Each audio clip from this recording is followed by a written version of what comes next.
Costumam dizer, não sei se é verdade, que o médico, quando se especializa, tem uma tendência de se especializar em assuntos dos quais padece um pouco. É verdade isso, não? Absolutamente verdadeiro. Não conheço nenhum psiquiatra que não tenha traços importantes de loucura. Precisa conhecer o outro lado para ensinar o pessoal a voltar. Mas maluco, como eu disse antes, da mesma enfermaria, né? Tem que ser. Loucos andam em bando. Você sabe disso, João? A prova é a minha produção aqui. Eles se enturmam, se encaixam, viram amiguinhos e patrocinam uma loucura do outro. O Wilton Max costuma dizer, que trabalha conosco aqui, costuma dizer o seguinte, que são malucos da mesma enfermaria, né, que isso eu é que digo, o maluco tem que ser da mesma enfermaria. E sendo que as maluquices são diferentes. Então, o grupo parece absolutamente normal. Porque um cobra a maluquice do outro, entendeu? Pois não, Jair, eles competem. Não pode ter a mesma loucura, porque tem posse, tem ciúme Como ele vai ter a minha loucura? Então tem que ser loucuras complementares. O sádico tem que estar do lado do masoquista, o tímido tem que estar do lado daquele que adora chamar a atenção. E aí eles vão ser. Se não tiver no seu bando, não funciona, João. Tem que haver esse equilíbrio, né? Sempre. Você acha que... Você viu que aqui na plateia várias pessoas disseram eu sou ansioso, eu sou ansioso. Eu percebi. Quantas pessoas aqui se consideram ansiosas? Ih, olha, João. Gente. E o pior é que é por aí mesmo, viu? Olha só. Eu só conheço uma pessoa que não tem um traço sequer de ansiedade, que é o nosso maestro Osmar, que, aliás, está deixando crescer a barba bicuda. Está interessante esse visual. Tá bonito mesmo. Tudo bem. Pronto. Mas às vezes esconde a ansiedade através de uma atitude sóbria. O cara vai se condicionando, porque... Sabe que eu tenho um paciente, João, que ele é bombeiro. E é incrível, quando ele entra em contato com o perigo, ele fica ansiosíssimo. Só que ao invés de ter os sintomas tradicionais da ansiedade, taquicardia, ele gela. Ele fica a pessoa mais fria do mundo. Então, quanto mais... E é bombeiro e fica frio. Friíssimo. Ainda e vai bem. lá e apaga o incêndio. Agora, quais são as características de uma pessoa ansiosa? Olha, João, a gente tem os traços físicos e os traços psíquicos. A ansiedade em nível físico é aquela coisa da taquicardia, o coração dispara, a mão fica molhada, a pessoa fica toda suada, musculatura tensa. Quem aqui tem esses sintomas? Já diminuiu um pouco. Mas vai por aí, né? Sim. Tiques nervosos, a manifestação de tiques, de condicionamentos que se repetem, né? Musculatura tensa, eu já falei. O intestino que fica todo remexido, ou prende demais, depende da fisiologia, ou solta, como que é o uma caso do Bira, aquela barbaridade. ansiedade que eu contei no começo do programa. É verdade. O remedinho. E tem também os traços psíquicos, né? O principal traço da ansiedade é de que a mente dá uma acelerada. O cara começa a pensar mais rápido, ele fica excitado. Porque a ansiedade nada mais é do que excitação exagerada do cérebro. Sei. Por exemplo, a nossa produção, nós fechamos o programa com uma média de 1 mês de antecedência entre os convidados e tal. Aí é uma coisa de uma característica profissional, não é de ansiedade, é? Depende do grau. Depende do grau. A não ser a nossa produtora Anne Porlan, que aí ela já traz uma lista de prováveis convidados para daqui a 6 meses. Aí é um pouco de ansiedade, talvez. A aflição, né? Quando a aflição chega a incomodar a pessoa, você pode classificar como uma ansiedade que precisa de tratamento. Mas geralmente a ansiedade incomoda mais os outros, né? Nesse caso. Pode ser também, é contagiosa, né? Aquela inquietação, a pessoa não para, ela te excita. Pode ser, mas a pessoa também sofre muito, João. Qual é a diferença de um quadro normal de ansiedade de uma ansiedade crônica? Existe isso? Existe sim, João. Na verdade, o ansioso crônico ele tem dificuldade de sair do estado de ansiedade. O pensamento dele viaja, ele fica o tempo todo dentro dos pensamentos dele, nem sempre muito agradáveis. O ansioso crônico, ele tem uma tendência a ter pensamentos pessimistas e negativos. A fantasia paranoide é considerada uma forma de ansiedade? Sim, Aquele cara que imagina logo Sim, sim. Vamos ver. Aquele cara que não perde contato com a realidade, quer dizer, ele guarda uma vaga noção que pode não ser verdade, a gente não classifica como psicótico, como aquele cara que foi. Claro. Mas esses pensamentos paranoicos, persecutórios, né, que é mais correto a gente chamar, é típico do ansioso. O que eu chamo de fantasia paranoide é o contrário. Quando a pessoa tem uma paranoia qualquer, e se não sei o quê... se a minha camisa rasgar, sei lá, o que eu vou fazer se minha camisa rasgar? Aí eu costumo dizer para a pessoa levar isso ao extremo, né? Então, dizer, bom, a camisa rasgar, você troca a camisa. E aí rasga outra camisa, você põe outra camisa. Aí na última hipótese você vai sem camisa, e aí? Aí nada. Jô, aí intuitivamente você está usando um método que ajuda muito ao combate à ansiedade, é que tentar fazer a mente parar de criar, de produzir. Você vai diminuindo essa atividade. Agora, não adianta ir muito pelo caminho da lógica. Imagina, mas não tem nada demais. Porque como o corpo está excitado, como o cérebro está excitado, a pessoa tende a recorrer. Mas é um belo método, é um belo método. Eu não sei se eu não dei um exemplo muito correto, quer dizer, rasgou a camisa, mas, enfim, fazer com que a pessoa perceba que há um limite entre o que pode realmente acontecer e o que é fantasia. Jô, eu faço trabalho em empresas, né? Em empresas o nível de ansiedade é muito alta, principalmente quando o chefe pressiona. Você vê aquele funcionário esforçado, que dá o sangue. Chega uma hora que está além do controle dele. Aliás, a principal característica do ansioso é querer ter tudo sob controle. Ele quer manter tudo. Quando você percebe que está além do controle da atuação, você usa a palavra mágica, Jô. Qual é? Não pode falar, pode, Jô? Pode. Pode? Pode. Olha, tem um jeito religioso de você falar isso. Você fala assim, entrega na mão de Deus. Entregue na mão de Deus. Mas é isso que você não podia falar? Não, a palavra mágica, Jô. Qual é? Foda-se.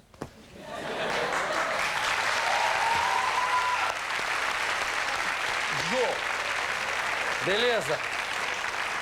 Para na hora. Outro dia eu falei isso numa empresa, foi uma festa, né? Eu fui demitido imediatamente pelas chefias. Porque porque aí você se dá conta de que a tua mente está fantasiando. E essa produção fantasiosa da mente, na verdade, é consequência da ansiedade. Então, a ansiedade é um processo muito louco, evidentemente, que se autoalimenta.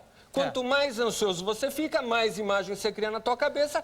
Quanto mais imagem você cria na tua cabeça, mais ansioso você fica. Você é ansioso? Eu tenho uma natureza ansiosa. Eu tenho aprendido no decorrer do tempo a lidar melhor com... Eu saio fácil da ansiedade. Cheguei aqui, por exemplo, estava todo nervoso, agitado. Então eu falei, presta atenção em tudo, olha para o jeito do Jô, olha para o auditório, encontra os teus amigos, que tem amigos aqui no auditório, olhando. E tem... A ansiedade engorda. Depende. Tem gente que tem ansiedade e não come nada. Peguei a ansiedade errada. O que acontece? Com certeza. Veja, o que acontece? A ansiedade é um sentimento, é uma sensação desagradável, que excita a pessoa. Então, ela tem a necessidade, a compulsão, que é o nome correto, compulsão de estar aí buscando alguma coisa que acalme essa sensação. E o açúcar e o chocolate é maravilhoso para isso. Uma beleza. Uma beleza. Agora, qual é? Só aumenta de novo quando vai na balança. Aí a ansiedade... A balança é uma grande aliada da ansiedade. Graças a Deus. Como é que você diferencia a ansiedade de outras características compulsivas, como a repetição de certas coisas, como a síndrome de Tourette, por exemplo? Como é que você diferencia uma coisa da outra? Eu não diferencio. Tudo ansiedade? Não, a compulsão, ela é sempre decorrente de um estado ansioso. Se não houvesse ansiedade, não haveria nem a obsessão, que é o pensamento repetitivo, que vai aumentando ainda mais a ansiedade, e nem a compulsão. E, por exemplo, a taquilalia, que eu chamo de taquilalia, que é o cara que não consegue parar de falar. Ele quer parar, mas não consegue. E ele sabe que está falando demais e não para. É uma forma de ansiedade? Sem dúvida, das mais altas. Das mais altas. Inclusive, a gente classifica isso como uma coisa que precisa ser tratada porque atrapalha a vida do sujeito. Ele fica impertinente, ele fica inadequado, ele mobiliza demais a atenção dos outros. Então, é uma coisa que precisa ser tratada. É sim. E a ecolalia, o cara que repete tudo que o outro fala. Você já encontrou dessas pessoas? Ecolalia nunca peguei no consultório. Nunca, pô, a pessoa que ele mesmo se repete, ele diz, tá frio hoje, já tá frio, hoje tá frio, que tá frio, tá frio. Você nunca pegou dessa? Não, no consultório nunca Mas peguei. tem. Eu peguei uma história super interessante. Eu tinha um paciente que toda vez que entrava no consultório, ele precisava colocar o dedo em todos os buracos que tinha nos móveis. Ainda bem, né, doutor?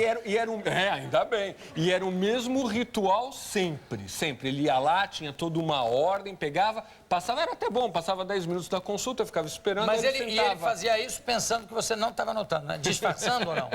Ele ficava meio constrangido, mas ele sabia que eu estava vendo, ele se desculpava, mas ele falava, ó, doutor, não consigo evitar. Porque tem uns que pensam que ninguém está olhando para fazer a ansiedade, né? Também Eu a conheci um rapaz compulsão, que ele tinha né? que passar o dedo, a mão assim, no vinco das calças. Ele tinha que fazer...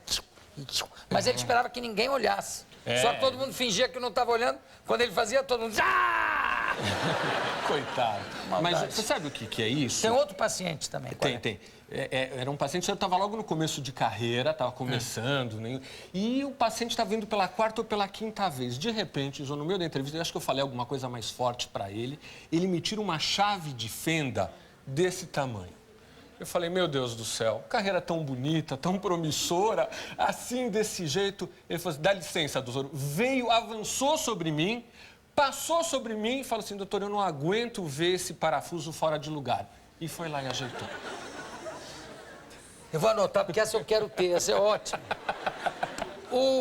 Agora, já deixa eu falar uma coisa. A compulsão é a maior prova que a nossa mente tem um funcionamento totalmente autônomo. É a coisa além da nossa vontade. E no meu ponto de vista, Jô, 95% dos nossos comportamentos têm características compulsivas. É verdade. A busca de um padrão no sentido de tentar acalmar a mente, embora não consiga. Quando eu te perguntei desse paciente da chave de fenda, você estava concluindo um pensamento sobre o outro paciente, sobre o que eu te perguntei. Não, sobre o que eu te falei, do jeito que esperava, ninguém tá olhando para arrumar o vinco das calças e todo mundo olhava. Você falou, sabe o que é isso? É isso que eu ia explicar, é a busca do padrão. O padrão tem a cara... Você lembra aquele filme, o The Awakening, que era com o... Lembro. Com o Robin Williams, que fazia o papel do médico, e o Aliás, Robert eu entrevistei De Niro. aquele médico aqui. É? Foi maravilhoso. Pois é, aquilo é a prova. O cérebro, ele precisa de padrão, ele precisa de repetição. Ele funciona desse jeito. E eu tenho uma paciente que, para ficar calma, ela faz o quê? Ela vai lá e começa a cortar o cabelo. Vai lá e corta o cabelo. E acalma. É uma carequinha que veio com você, não? Por exemplo, eu sei que a característica extrema do Tourette é a pessoa que não consegue evitar de dizer palavrões. Não é? Isso. Não é que ele está querendo dizer ou querendo agredir, mas ele tem que falar palavrão sem parar. No meio da conversa. Não sei o que, filho da puta, não sei o que, a merda. Como é que se resolve uma coisa? Isso é ansiedade também, essa forma? Não é só, ou já é uma coisa a síndrome de Gilles-Tourette é uma coisa que envolve a questão neurológica. Você tem um distúrbio neurológico nesse tipo Mas de dá paciente. para resolver esse assunto? Dá, e quando você diminui a ansiedade deles, a manifestação compulsiva também diminui. Então, à medida que você usa um tranquilizante nele, a intercorrência da compulsão baixa. Ele xinga menos vezes de filho da puta. Acalma, baixa. E é engraçado que ele nem xinga, né? É uma coisa que ele nem se dá conta. É como se fosse um disco quebrado. Então, ele recebe um determinado tipo de estímulo e parece que o cérebro, ele dá uma encacada, né? Que nem carburador entupido. Pois é, o negócio da ecolalia, ou ecolalia, enfim, de repetir. A pessoa que repete sempre o final das coisas.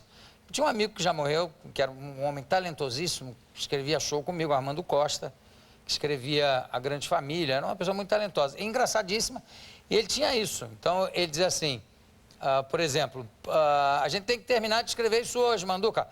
Tem que terminar hoje, tem que terminar hoje, tem que terminar. Mas você sabe, Jô, isso é um condicionamento de repetição, mas acaba se ajustando bem, porque é o sujeito que nunca discorda de ninguém. Claro. Ele passa uma imagem simpática, e isso vai reforçando o condicionamento e ele mesmo dele. brincava com isso, né? Quer dizer, ele já sabia desse problema. Sabia. Qual é o caso mais comum de fobia? Ah, Jô, tem. Hoje em dia, o que está aumentando... Tem duas manifestações psíquicas que estão aumentando barbaramente. Quais são? Primeiro, são chamados transtornos fóbicos, principalmente grandes espaços, aquela coisa que a pessoa tem a sensação de não poder controlar, que desemboca na síndrome do pânico ou no transtorno do pânico, e também nos transtornos obsessivos compulsivos, que está aumentando a incidência nos últimos 5 anos, Jô, que é uma coisa impressionante, é O inacreditável. pessoal está se inscrevendo muito, né, nesses 2 cursos. Então, com certeza absoluta. Mas eu acho que o mais frequente, para responder a tua pergunta, é a agorafobia, é o medo de grandes espaços, porque a mente tem aquela necessidade de controlar como forma de amenizar, de funcionar como um bálsamo para a ansiedade. A hora que ela entra em contato com um grande espaço, ela deseja correr de volta para o apartamentozinho dela, bonitinho, certinho, e vai estruturando a vida dela de uma forma super limitada por conta disso. Mas não é, quer dizer, a agorafobia é de espaços abertos, não é isso? A agorafobia é. E de multidões em espaços abertos, em shopping center, por Eu exemplo? não sabe, deve ter um nome específico por isso, que tem um site que fala o nome de todo, mas é muito parecido, porque são os grandes É o movimentos. espaço aberto, mas cheio de gente. Jô, olha só que barato, olha que coisa interessante. A mente, no estado ansioso, ela mente o tempo todo. Toda a informação que você capta da realidade quando você está ansioso, ou é exagerada ou é distorcida. E ela nos alimenta, via de regra, de que existe a possibilidade de a gente controlar as coisas. Por exemplo, eu pego e bato 3 vezes na madeira com o sentimento factual de que, em batendo, eu estou isolando todo o mal que acontece para mim. Mas se você, por exemplo, pega um paciente e cura isso, Sei. e começa a dar tudo errado na vida do sujeito. Hein? Como é que... Você não tem pacientes que têm medo? Dizer, doutor, o senhor me cura, e aí? Não, e o pior é que quando essas obsessões, essas compulsões são em relações afetivas problemáticas, que a pessoa acha que se largar o marido que bate nela, ela não vai dar certo na vida, é complicado. Não, Você aí ainda, é complicado. Você ainda fica falando essas coisas, o pessoal não vai largar mesmo. Não, mas eu tô falando do mistério que existe por trás dessas ansiedades supersticiosas. Quando a pessoa consegue se libertar, a vida dela melhora. E não é superstição, não. Como é que você sabe? Eu sei, eu controlo tudo, né, Ju? Mesmo depois da cura? Olha, é o seguinte, porque o que acontece? Ela se solta. Ela solta a mente dela, ela libera, ela para de ficar presa naquelas referências que atravancam. E com essa melhora de potencial, a vida dela anda. Qual é o site que fala de ansiedade? www.ansiedade.com.br. Fácil, ansiedade.com.br. É isso aí. As mulheres são mais sujeitas à ansiedade do que os homens? A ansiedade é mais manifesta nas mulheres, mas não é verdade que seja mais intensa, não. Eu acho que o homem é mais ansioso do que as mulheres. Mas se segura. Segura e vai fazer todas as doenças psicossomáticas por conta disso. Tá melhorando, tá melhorando. É a história do chinês, né? Do japonês que está ali com a mão no bolso, tranquilo, e tal, e acontecendo desastres, e ele ali, calmo, e por dentro do bolso, arrancando os pelos pubianos todos. É? Né? Mas mantendo... Tô calmo. Né? O homem faz mais isso. É isso aí. Bom, eu conversei aqui com um grande ansioso, o psiquiatra Isaac Efraim, especialista em ansiedade. Muito obrigado pela sua presença. Obrigado, João. Daqui a pouco a gente volta. Né? Depois se dividiram, depois da guerra 90.